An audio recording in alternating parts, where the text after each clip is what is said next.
En la clase de hoy vamos a revisar entonces los conceptos de personalidad, la sombra y el proceso de individuación. Eh, Vamos a entender un poco el origen, de dónde viene el concepto de personalidad, en qué se conecta, digamos, la conceptualización de la sombra que viene de la psicología junguiana, y también el proceso de individuación, que es parte de la psicología humanista, también desde planteamientos de Jung, y tiene que ver con cuál es el proceso que vamos llevando o deberíamos llevar las personas durante nuestra vida y que nos va permitiendo entender, digamos, eh, cómo nos vamos acercando, alejando, digamos, a convertirnos en personas, digamos, más íntegras. Vamos a partir entonces con personalidad. El concepto de personalidad primero tenemos que entenderlo desde su raíz etimológica, que tiene que ver con el griego, y desde el griego, digamos, traducido al español, es del concepto máscara. ¿Y en qué, no, y en qué nos importa, digamos, en qué nos interesa la conceptualización de máscara? Es porque eh, el concepto de máscara nos lleva, digamos, a los orígenes del teatro en la antigua Grecia. El teatro no conocido como de la manera en la cual nosotros lo vemos habitualmente en nuestra época, aunque en algunas interpretaciones sí. En la Grecia antigua, actores y actrices utilizaban máscaras literales, digamos, eh, para representar distintos papeles. Cada máscara representaba en el fondo una persona distinta. Entonces, por eso también el concepto de personalidad se acerca al concepto de persona. ¿Ya? Entonces, cuando hablamos de personalidades múltiples, estamos hablando también de estas distintas máscaras. Todas las personas utilizamos máscaras. Y eso es lo importante de entender de la primera conceptualización, digamos, del proceso o del concepto máscara. ¿Ya? Vamos a seguir. Entonces, la personalidad eh, entra a ser cómo vamos construyendo estas máscaras en los distintos espacios. Yo se los dije en clases anteriores. Nosotros vamos mostrando distintas máscaras en relación a los contextos a los cuales nos vamos desenvolviendo. Mientras menos máscaras tenemos, más auténtica es la persona, lo cual es difícil en relaciones a las demandas que tenemos desde lo externo. Y ahí obviamente aparece el conflicto desde lo freudiano, donde tenemos el conflicto superyoico, donde tenemos el ello, donde tenemos este conflicto del yo, que tiene que tratar de resolver, digamos, lo que está ocurriendo eh, para tener, digamos, un equilibrio psíquico para las personas. Entonces, dentro de eso, la personalidad lo podemos entender como la articulación dinámica de aspectos psicológicos, y dentro de lo psicológico tenemos lo intelectual, lo afectivo. O sea, lo intelectual implica como los distintos grados de inteligencia que vamos a revisar un poquitito más adelante. Afectivo, todo lo que tiene que ver con las emociones, básicamente. Lo cognitivo y también lo pulsional, que habíamos visto desde lo freudiano, desde el psicoanálisis, que tiene que ver con las energías, sobre todo energías que tienen que ver con eh, lo sexual, con lo agresivo, con etcétera, etcétera. Tenemos factores biológicos, fisiológicos y morfológicos, característicos de cada persona y que distinguen de las demás. Recuerden que en las clases anteriores revisamos los conceptos de Otto Kemper, donde Otto Kemper hacía una distinción entre lo que era personalidad, lo que era carácter y lo que era temperamento. ¿Ya?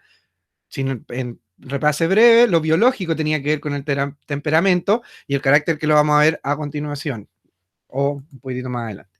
Ya, entonces acá tenemos, por un lado, la personalidad. Entonces tenemos factores psicológicos que tenemos acá ubicados, y tenemos factores biológicos también ubicados por acá. ¿Ya? La personalidad va desarrollándose a través de etapas, etapas que vamos llevando a lo largo de nuestra vida y que vamos a entender mucho mejor también en la segunda unidad de la cátedra de Psicología del Desarrollo.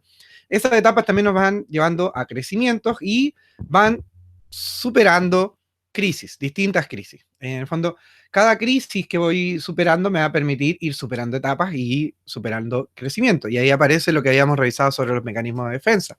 Y aparece el ejemplo, por ejemplo, del mecanismo de defensa de fijación o el de regresión, que tenía que ver con cuando, podríamos interpretarlo, cuando alguien en una crisis, básicamente, no la puede superar y se queda en una etapa o se devuelve a otra. Entonces, eh, Esta organización va determinando las conductas y los pensamientos característicos de cada una de las personas. Entonces, ¿qué tenemos que tener en consideración de la personalidad? Es que es de naturaleza cambiante, o sea, es dinámica. Aquí va a haber una discusión también dentro de la psicología y que tiene que ver con, finalmente, nuestras estructuras de personalidad, que lo habíamos visto también con Otto Kemper, donde teníamos la estructura neurótica, la estructura limítrofe y la estructura psicótica. Y desde Lacan teníamos estructura neurótica, estructura perversa y estructura psicótica.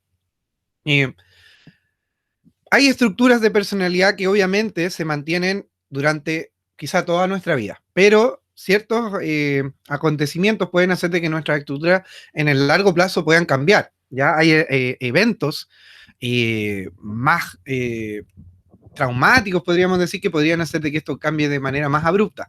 Pero la personalidad, que no tiene que ver con la estructura misma, sino como con nuestras características personales, va cambiando, va en continua evolución, o debería ir evolucionando. Y es lo que es la gracia en el fondo de ser persona, el estar abierto, digamos, abiertas al cambio, que podemos generar cambio. Si un psicólogo o psicóloga no podría o no debería ejercer si no cree que las personas pueden cambiar. Estaría en contra de la lógica del entendimiento de las personas. Entonces, si una persona no es capaz de cambiar, si no creo que es capaz de cambiar, entonces no estoy creyendo en uno de los fundamentos principales que permiten que la psicología se pueda establecer dentro de nuestra sociedad. Por lo mismo también, un psicólogo o psicóloga no te podría decir que alguien que está en la cárcel nunca va a cambiar, porque en el fondo estaría contradiciendo sus propios orígenes, como de pensar, digamos, de estructura, digamos, de la disciplina, de la ciencia, como queramos ver. Es algo interno pero o sea, que en el fondo, que no es de apariencia externa. Nosotros que mostramos ciertas características, pero la personalidad no es algo externo, sino que es algo interno a las personas. ¿Ya? No es exclusivamente mental ni exclusivamente neurológico, sino que su organización exige el funcionamiento de mente y cuerpo como unidad. Ya lo habíamos visto con las escuelas psicológicas. Los sistemas psicológicos son tendencias determinantes que dirigen y motivan la acción. ¿Ya? Ahí podríamos irnos un poco a las concepciones desde el cognitivismo, de los sistemas, de ver como el aparato psíquico como un sistema, como estructuras, ¿ya? Que veíamos ahí como estos pensamientos nucleares, periféricos, que son organizaciones que tienen digamos, de funcionamiento de la individualidad de las personas. La conducta y el pensamiento son característicos de cada individuo y que en ellos se refleja su adaptación al ambiente a la vez que son formas de acción sobre él o ella. Ya acá en el fondo es como, aquí se ve el grado de adaptabilidad. No quiere decir que en el fondo todos somos adaptables, tenemos cierto grado de adaptabilidad a ciertos contextos, no siempre se nos va a dar, no siempre vamos a ser las personas más adaptables o no, ¿ya? No nos vamos a adaptar. Y aquí volvemos al concepto que yo les decía de temperamento, que es el que habíamos hablado en la clase anterior. Entonces son los factores biológicos que se reúnen por lo general bajo el término de temperamento. Para Alport entonces los fenómenos característicos de la naturaleza emocional de un individuo, incluyendo su sustentabilidad emocional, la fuerza y la velocidad con la que acostumbran a producirse las respuestas, su estado de humor preponderante y todas las peculiaridades de fluctuación e intensidad en el estado de humor, considerándose estos fenómenos como dependientes en gran parte de la estructura constitucional y predominantemente hereditarios. Ya, esto, como decíamos, la diferencia entonces entre personalidad y temperamento es que la personalidad son las construcciones más identitarias de la persona, de las características que va desarrollando, y el temperamento son estas características que vienen más desde lo inicial, desde cuando nacemos, son nuestras formas de responder hacia el ambiente. Y por otro lado teníamos el carácter que etimológicamente tenía que ver con, desde el griego, marca o sello que distingue inconfundiblemente a una persona. El carácter es el que determina las formas constantes y típicas del actuar de una persona. Carácter es el conjunto de los rasgos de personalidad relativamente perdurable y que tienen importancia moral y social. Entonces, la gran diferencia, temperamento, entonces volvemos acá a esta, temperamento tiene que ver con solo estos aspectos, la personalidad tiene que ver con la inclusión de los aspectos psicológicos y el carácter vendría a ser, en el fondo, la de alguna forma la integración de los aspectos de personalidad con el temperamento y es lo que nos permite ser distinguidos como individuos, individuas, hasta hacia el resto de las personas. No sé si ahí se va entendiendo. Si hay dudas, me pueden ir preguntando. Bueno, otros factores importantes dentro de entender la personalidad es que, como les decía, la inteligencia también parte del concepto de personalidad. Y cuando hablamos de inteligencia en el sentido de no la inteligencia de me va bien en la universidad, me fue bien en el colegio, sino también todas las formas de inteligencia, inteligencia emocional, inteligencia en el sentido creativo, artístico, etcétera, etcétera. Y por otro lado, tenemos los roles, estatus y roles sociales. Dentro de la personalidad, si lo vemos, queremos ver en un rango más amplio de la interacción social, está en qué estatus estamos en la sociedad y qué roles cumplimos dentro de la sociedad. También determinan en el fondo cómo se va dando y caracterizando nuestra personalidad. Para esto, entonces, vamos a entender, y a partir de un modelo que se llama los cinco rasgos de personalidad, eh, más importantes, donde tenemos estos 5 elementos, donde tenemos la meticulosidad, la extraversión, el neuroticismo, la empatía y la apertura al aprendizaje. Estos son los 5 principales como rasgos de personalidad que se han descrito en un modelo. Vamos a revisar cada uno de ellos a continuación. Primero con la extraversión, aquí nos devolvemos a un poco a los planteamientos de Jung, cuando nos decía, en el fondo, nos hablaba de que habían personas que podían estar en un rasgo introvertido como en un rasgo extravertido. ¿Ya? Ahí yo les decía que socialmente estaba mejor visto o más validado socialmente las personas que tendían a tener rasgos más extravertidos. ¿Y a qué nos referimos con rasgos extravertidos? Son personas que se pueden desenvolver de una manera mucho más fácil en espacios, digamos, sociales, donde pueden llegar a contactarse con la gente, a hablar, a dialogar, a divertirse de manera más fácil. Y lo introvertido tenía que ver finalmente con la identificación con personas que eran un poco más introvertidas, reservadas y calladas. Para, para la psicología junguiana, en este caso, las personas deberíamos tender a manejarnos en un espectro, digamos, de ciertos contextos, en ciertos contextos donde puedo funcionar de manera más extravertida, en otras más introvertido, pero deberíamos tender más al equilibrio, porque una persona muy extravertida podría tender a ser una persona más superficial y una persona más introvertida podría tender a ser una persona muy conectada consigo misma, pero no con el resto, ¿ya? Por otro lado, tenemos la empatía o adaptabilidad, que es la capacidad que tenemos de aceptar las opiniones de otras personas. Acá hay que discrepar con el concepto de tolerancia. El concepto de tolerancia es un concepto que a mí por lo menos particularmente no me gusta y que tiene que ver con el fondo aceptar todo lo que, más o menos lo que venga, porque todas las diferencias son aceptables, pero hay diferencias que claramente van en contra de la vida y la integridad de otras personas. O sea, yo no puedo generarme tolerante con alguien que quiere eliminar a la gente porque tiene un color de piel distinto. ¿Ya? Eso no es empatía, básicamente. La empatía es una habilidad desarrollable que permite que las personas podamos interpretar y podamos lograr acercarnos a la vivencia particular que tienen otras personas sobre lo que les sucede. La empatía es fundamental en la formación de un buen psicólogo o psicóloga, de una buena y un buen trabajador, trabajadora social. Y también toda la gente que trabaja, digamos, en la salud o en trabajos sociales. Debería ser una habilidad que deberíamos tratar de alimentar en todos los espectros, digamos, en todas las carreras, en todos nuestros vínculos sociales. Bueno, una vez leí que en el fondo ser empático, ser empática es un trabajo difícil y la gente no está abierta a trabajar en eso. Por otro lado, tenemos la meticulosidad y confiabilidad. Entonces, Acá se habla de una nueva diada que tiene que ver con personas que son ordenadas, organizadas, que cumplen con lo que se les pide, pero que tienden a ser más rígidas por lo mismo. Entonces, tienen menos posibilidad, digamos, o margen crítico frente a lo que van percibiendo del ambiente. ¿Ya? Entonces, las personas, las personas meticulosas tienen mejores resultados en lo que, cómo está organizada nuestra sociedad, pero muchas veces carecen, digamos, de pensamiento crítico, de creatividad también, de otras cosas. Son personas buenas para cumplir, pero poco independientes, poco autogestionadas en ese sentido. ¿Ya?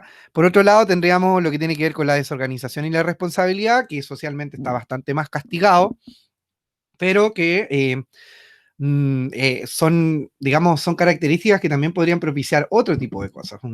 Muchas veces la improvisación podría llevarnos a descubrir o ha llevado a descubrir cosas muy importantes dentro de la humanidad. Pues, por ejemplo, la teoría de la relatividad de Einstein se descubrió a partir de una, entre comillas, de una casualidad. Ya no es la caída de la manzana del árbol no fue un acto, digamos, totalmente organizado. Parte del arte es parte de una forma de funcionamiento no organizado, no que tiene sus propias temporalidades. ¿Ya? Por otro lado, en el cuarto lugar tenemos el neuroticismo, que tiene que ver con la estabilidad emocional.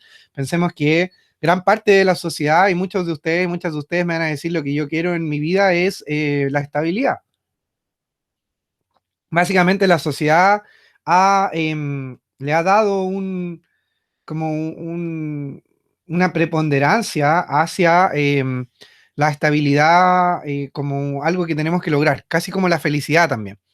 Y si podemos ser como un poco como más abiertos frente a esto, la estabilidad y la felicidad son cosas que eventualmente podemos pasar durante nuestras vidas, pero que no son cosas que permanente podemos tener, sobre todo en lo que estamos viendo ahora con el COVID, con los conflictos sociales, que en el fondo nos empiezan a entender de que muchas veces esa estabilidad es falsa. O sea, cuánta gente, mientras algunas pueden vivir bien dentro de lo que se puede llamar una felicidad, una estabilidad, hay otros que están sufriendo a partir de eso.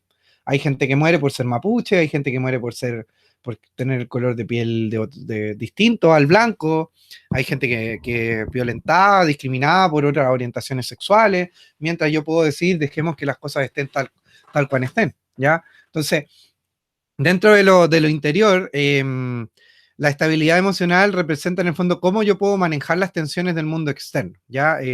Cómo puedo mantener un equilibrio frente a lo que me va sucediendo en el día a día, ¿ya? Y por último, la apertura a la experiencia tiene que ver con una disposición que las personas podemos desarrollar eh, hacia vincularnos con el medio. En ese sentido, ¿a qué me refiero?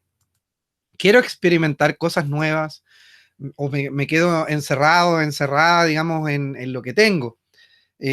Cumplo con lo que me piden solamente o quiero descubrir cosas, ¿ya? Y ahí empezamos a hacer un cruce de estos 5 ámbitos en el sentido como lo podemos ver en la aplicación práctica. Muchas veces una persona que es mucho más meticulosa, más estable, más neurótica y más introvertida va a tener menos apertura hacia experiencias. Pues va, por ejemplo, si quiere viajar, va a organizar todo el viaje de para arriba y para abajo, el hotel, los días, las horas, etcétera, etcétera.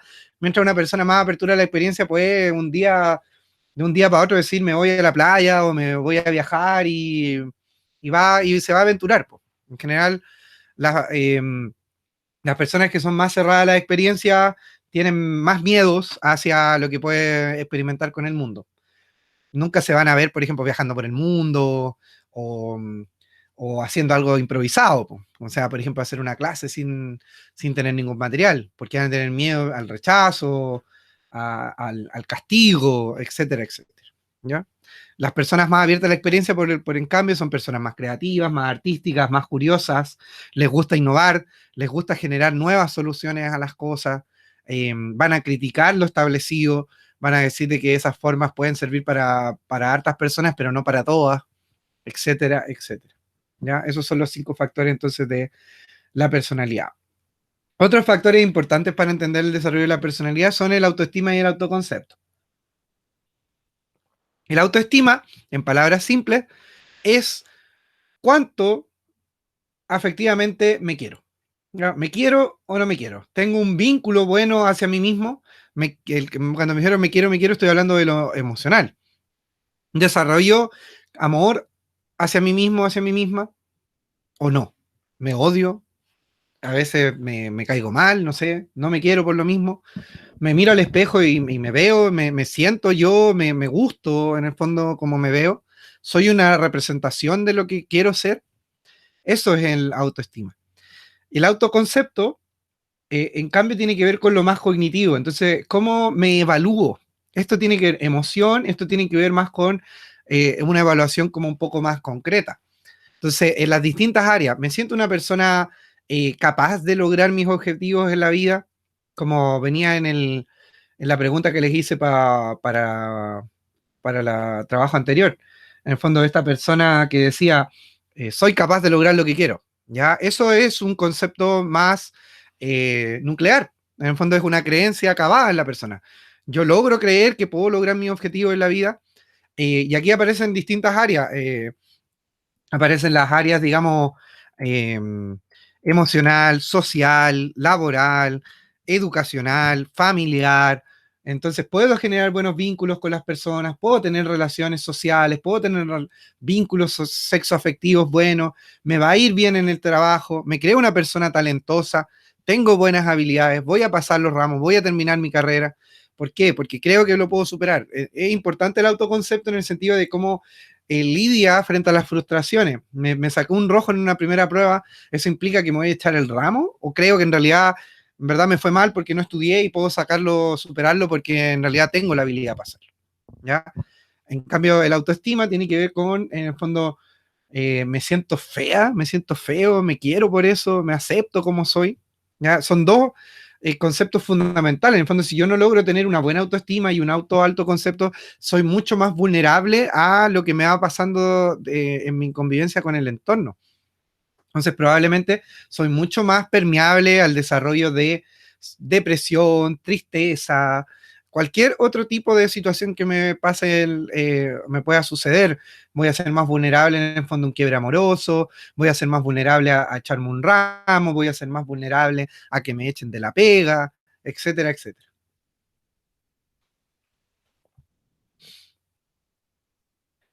Bueno, aquí una cita de Freud dice, la única persona con quien tienes que compararte eres con tú del pasado o en el pasado. Y la única persona mejor que deberías ser es lo que eres ahora. ¿Ya? Interesante las citas de Freud. Bueno, dudas, consultas sobre lo que vimos de personalidad antes de pasar al segundo concepto que es la sombra.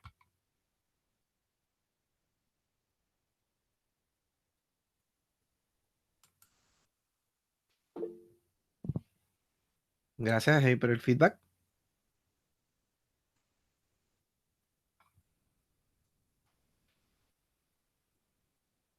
Ya, vamos entonces a pasar a la sombra.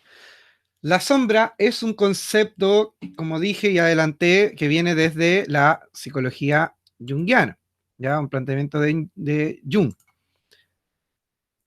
Dame un segundo.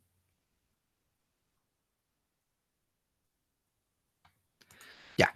Es un planteamiento de Jung y que Jung plantea que en el fondo hay una parte de nuestra personalidad, de nuestro yo, que no queremos aceptar y que no y que negamos, ¿ya? Y no necesariamente en este lugar están ubicadas, digamos, solamente las características negativas, sino también pueden haber características positivas de las personas. El tema es que por temas que podríamos hablar y podríamos conceptualizar, como decíamos anteriormente, desde nuestra propia autoestima y nuestro autoconcepto, relegamos, digamos, al plano de lo inconsciente. Entonces están en desconexión. Para Jung es fundamental que logremos integrar nuestra sombra porque así podemos desarrollarnos como personas. Si no, no vamos a poder lograr, digamos, un desarrollo íntegro de nuestro ser.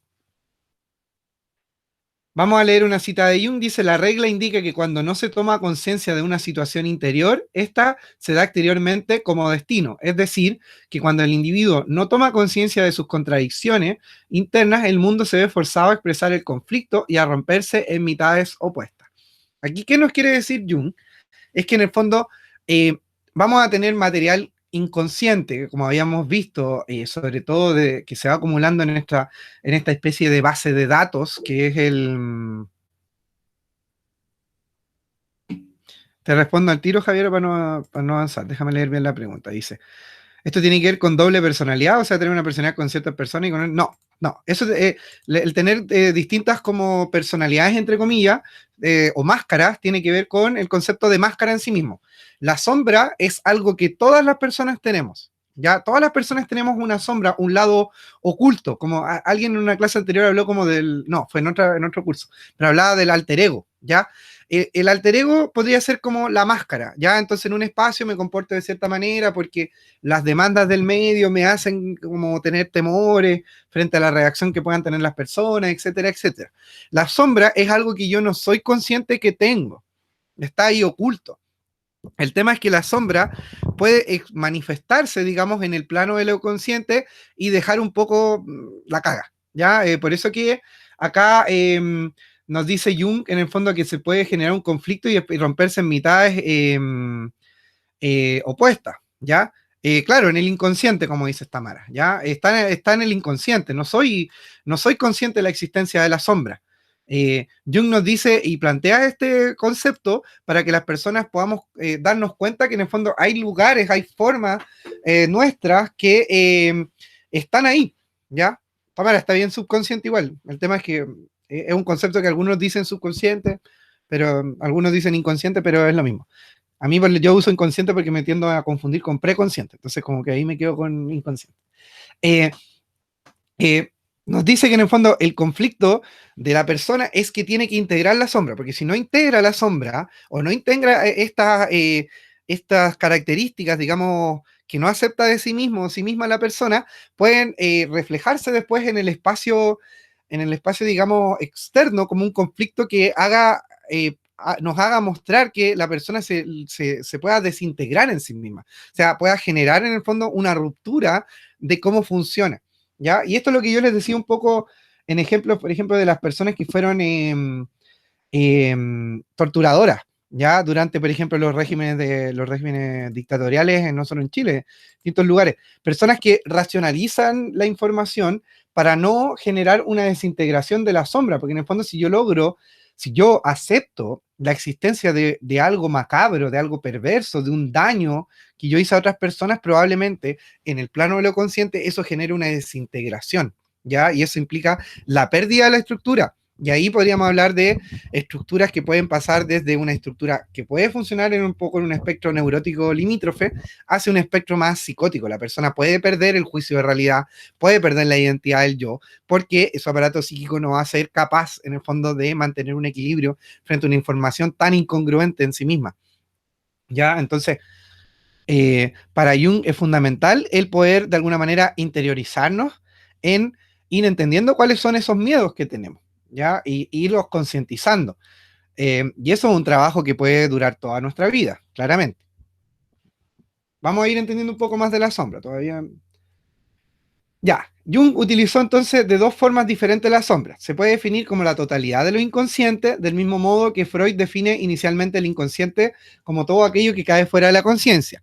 Jung mantiene el mismo postulado adaptándolo a su corpus teórico, en el que el inconsciente tiene además la dimensión personal, una dimensión colectiva. Ya lo habíamos visto esto. Sombra designa el aspecto inconsciente de la personalidad, caracterizado por rasgos y actitudes que el yo consciente no reconoce como propios.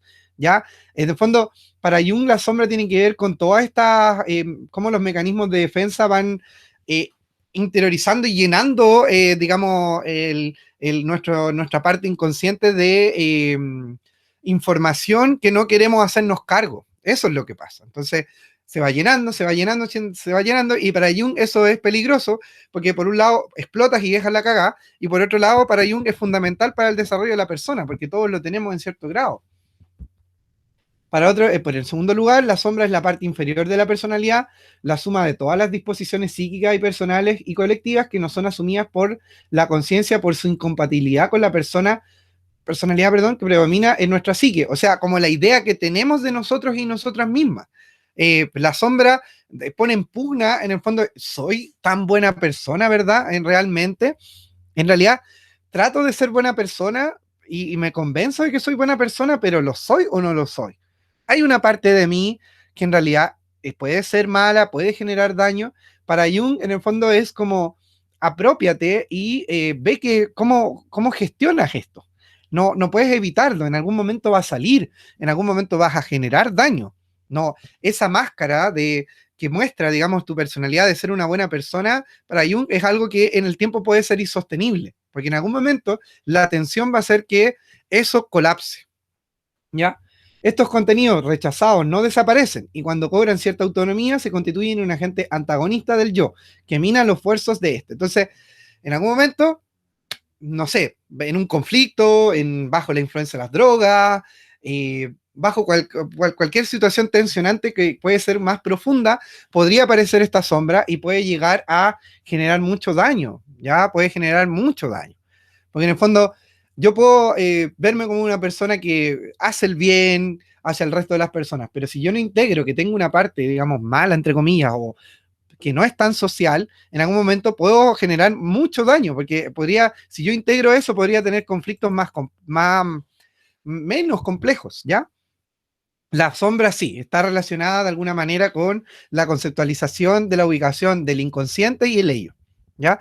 Para Jung lo conceptualiza de una manera un poco más profunda, en el sentido de que eh, para, Jung, para Jung dice, la sombra es algo que nosotros y nosotras tenemos que integrar.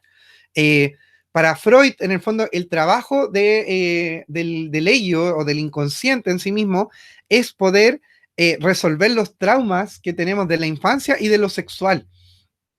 Para Jung la sombra es más amplia, tiene más cosas, tiene más componentes, ¿ya? Pero tiene que ver con nuestros rasgos de personalidad. De alguna forma, tienen un énfasis similar, pero, o sea, tienen una construcción, perdón, de fondo similar, pero tienen énfasis distintos. ¿Ya? Para Jung le da una conceptualización un poco más amplia, no dejando de lado lo que dice Freud, pero para Jung es como parte de su teoría, para Jung es fundamental dentro de la construcción de la persona, cuando hablábamos de la pirámide de Maslow, de la autorrealización, la superación del conflicto de la sombra, de la integración de la sombra. Entonces, si nosotros nos vamos, por ejemplo, al tarot, a la astrología y a otras ramas que digamos que son de la psicología transpersonal, por ejemplo, nos vamos a dar cuenta que el tarot, la astrología nos muestran que las personas en nuestros signos zodiacales, las cartas nos muestran que siempre hay conflictos que las personas no queremos asumir y que tenemos que resolver. Entonces, si a ti te dan un signo o un ascendente, te van a decir, bueno, pero tu signo solar es tal, tu ascendente es tal, y te va a decir, pero los conflictos dentro de tu carta dicen que tienes que superar tales cosas. Eso es lo que para Jung es la sombra, la superación de esos conflictos, ¿ya? Eh, para, para Jung, esta superación de los conflictos puede ir desde el ámbito, desde lo individual, o sea, lo puedo hacer yo en una práctica individual, puede ser a través de la meditación, puede ser a través de la terapia, puede ser a través de múltiples formas. Para Freud, básicamente, tiene que ser a través del proceso psicoanalítico. Ahí hay ciertas diferencias, ¿ya? Pero estamos hablando de conceptos relativamente similares, pero con énfasis distinto, ¿ya? No sé si ahí queda un poquitito más claro. Vamos a ver un pequeño video sobre la sombra, ¿ya? Para que, por si van quedando más dudas. Bienvenido a educatina.com. Hola a todos. En este nuevo video de educatina.com desarrollaremos el concepto de la sombra según el psiquiatra y psicólogo Carl Jung. Comencemos definiéndola. Según el autor, la sombra es un concepto que reúne todos los aspectos inconscientes de la personalidad, ya sean positivos o negativos. Es decir, son cualidades o atributos desconocidos o poco conocidos del ego, ya sean de origen individual o colectivo. Es por eso que Jung aclara que nos resulta significativamente más sencillo ver estos aspectos en las demás personas que en nosotros mismos. Y dice que observar nuestras tendencias inconscientes en otros es lo que se denomina proyección. Así es que Jung nos dice que la desventaja en la proyección de nuestra propia sombra es que una parte de nuestra personalidad permanece en el lado oscuro, oculta a nuestra mirada, de modo que no podemos integrarla a nosotros ni equilibrarla con nuestro lado consciente.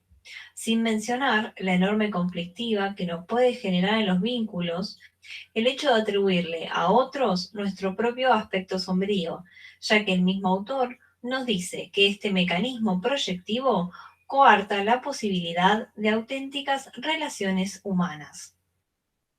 Jung dice que todos los aspectos que un ser humano rechaza, lo que no le gusta o lo que no quiere, pasa a formar parte de su sombra. Y es así que cuando lo encuentra en el mundo exterior, le genera angustia y repudio. La sombra también es el primer arquetipo en la teoría junguiana, que deberá ser integrado con la personalidad, de modo que la iluminación de la sombra le permita al ser humano cada vez mayor autenticidad consigo mismo y con los demás. Bueno, pero entonces, ¿cómo podría ser posible para un ser humano percibir su propia sombra? Jung nos dice que es mediante los sueños donde puede observarse con mayor claridad, ya que el inconsciente puede expresarse más libremente, incluso algunas veces nos enfrenta literalmente. A esto el autor denomina percepción de la sombra. Generalmente en los sueños la sombra aparece como una persona de nuestro mismo sexo, pero de un modo casi opuesto a como nosotros consideramos que es nuestra personalidad, ya que actúa de un modo compensatorio. También el autor menciona que se puede observar con mayor vivacidad en los sueños donde hay pasadizos, laberintos, cuartos múltiples, bodegas oscuras, sótanos, entre otros paisajes. Jung aclara también que el hecho de que la sombra se convierta en nuestro amigo o en nuestro enemigo depende de nosotros. Es decir, que no solo representa aspectos negativos de nuestra personalidad, sino que también oculta atributos que nos hacen falta en la vida para equilibrar de un modo positivo nuestra forma de ser. Por ejemplo, para una persona muy tímida, la sombra puede presentársele en un sueño como alguien atrevido, poco influenciable por la opinión ajena. Bueno, de este modo vimos cómo confrontar, reconocer, integrar y trabajar la sombra no es un camino sencillo de transitar, sino que requiere de la persona una intensa dedicación emocional, atravesar el mundo de las tinieblas, para poder hacer consciente aspectos de nosotros mismos que se mantienen ocultos y así poder transitar lo que Carl Jung denomina el proceso de individuación. Si quieres aprender, Ya. A continuación vamos a pasar al tiro lo que plantea, digamos, la persona que hizo el video sobre el proceso de individuación, que es la última parte de la clase, pero vamos a primero ver esta cita. Dice, la enfermedad a modo de coartada para rehuir problemas pendientes, perdón, la enfermedad a modo de coartada para rehuir problemas pendientes, nos proponemos demostrar que el enfermo o la enferma no es víctima inocente de errores de la naturaleza, sino su propio verdugo. Y con esto no nos referimos a la contaminación del medio ambiente o a los males de la civilización, a la vida insalubre, ni a villanos similares, sino que pretendemos situar en primer plano el aspecto metafísico de la enfermedad. A esta luz, los síntomas se revelan como manifestaciones físicas de conflictos psíquicos y su mensaje puede descubrir el problema de cada paciente.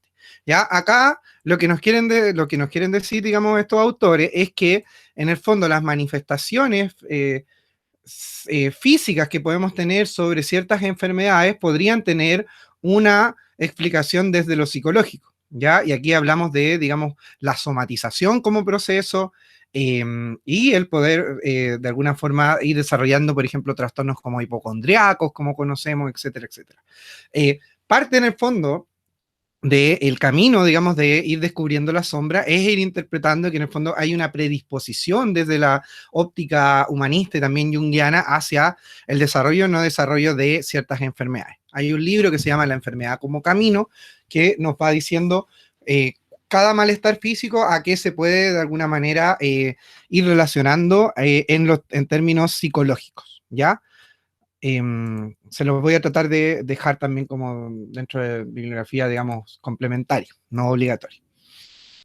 Bueno, y vamos a pasar al proceso de individuación que hablaba en el video.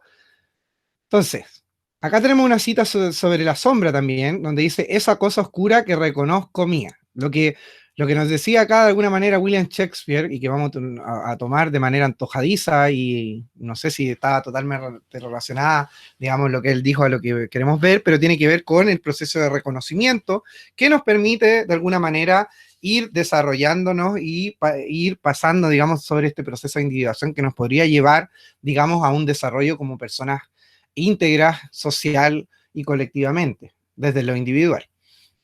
¿Ya? ¿Y qué es el proceso de individuación? Es un proceso mediante el cual una persona se convierte en un individuo o individua integrada, llegando a ser uno mismo o uno misma, alcanzando la capacidad de ser totalmente autónomo e independiente. Se trata de un proceso que requiere del crecimiento del sujeto o sujeta y el desarrollo de diferentes capacidades psíquicas, apareciendo a lo largo del desarrollo humano y durando en realidad buena parte de la vida. O sea, el proceso de individuación es un proceso que se da durante todas nuestras vidas, ¿ya? Y que tiene que ver con un poco, vuelvo a la pirámide de Maslow, cuando digamos que vamos satisfaciendo ciertas necesidades, y esas necesidades que vamos resolviendo nos podrían permitir el ir avanzando en este proceso de individuación. Es un proceso especialmente relevante y visible durante la adolescencia, momento en que la individuación de la persona le hace capaz de generar su propia identidad, diferenciándose de sus progenitores y empezando a reconocerse a sí mismo y a sí misma como ente propio y único o única. Ya tema que vamos a desarrollar un poco más en psicología del desarrollo. Pero la adolescencia es un periodo fundamental dentro de cómo se va desarrollando la independencia de las personas. Ya es en ese momento donde empiezan a tener mayor posicionamiento nuestras amistades, nuestros intereses por sobre lo que traemos desde nuestros hogares, que nos han de alguna manera sustentado durante gran parte de nuestra existencia. Y bueno, para ello es necesario, asimismo, que exista una pertenencia, una vinculación con el entorno familiar y cultural que permita tener un punto de partida y un ambiente que facilite el proceso. Todo ello permitirá generar proyectos de futuro coherentes con uno mismo y una misma, así como la posibilidad de vincularse al mundo de forma sana y sincera. Ya acá es importante, en el fondo, por la pirámide de Maslow, cuando veíamos al final, cuando podíamos desarrollar en el fondo nuestro vínculo con la comunidad, cuando podíamos desarrollar nuestros gustos, tiene que ver con el fondo con un sentido de pertenencia. Me tiene que importar el colectivo, me tiene que importar la sociedad, me tiene que importar el aportar al espacio donde yo vivo. Porque dentro del proceso de individuación, dentro de un proceso individual, tengo que entender que somos individuos en un contexto social. No me salvo mi vida solo, no soy yo solo, no me salvo y el resto vale callampa, por decirlo de alguna manera. El proceso identitario tiene que ver con identificarme con el lugar de donde vengo, con las personas con las cuales convivo, con un proyecto común, con una sociedad que quiero construir, con un trato que quiero dar y que quiero recibir del resto de las personas. Sin eso, en el fondo, es imposible dentro de la lógica junguiana o humanista el poder desarrollar un proceso de educación. Si yo digo, en el fondo, yo me levanto y yo trabajo para mí nomás, en el fondo no estoy desarrollando un proceso que más allá de lo egoísta.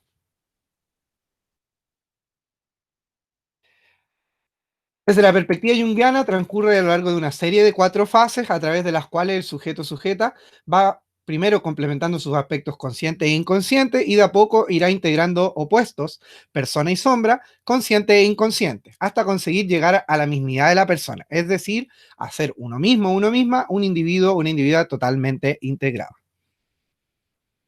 Entonces vamos a ir con estas 4 etapas. Primero, el despojarse de uno mismo, uno misma, y el primer acercamiento al inconsciente. ¿Qué consiste este proceso?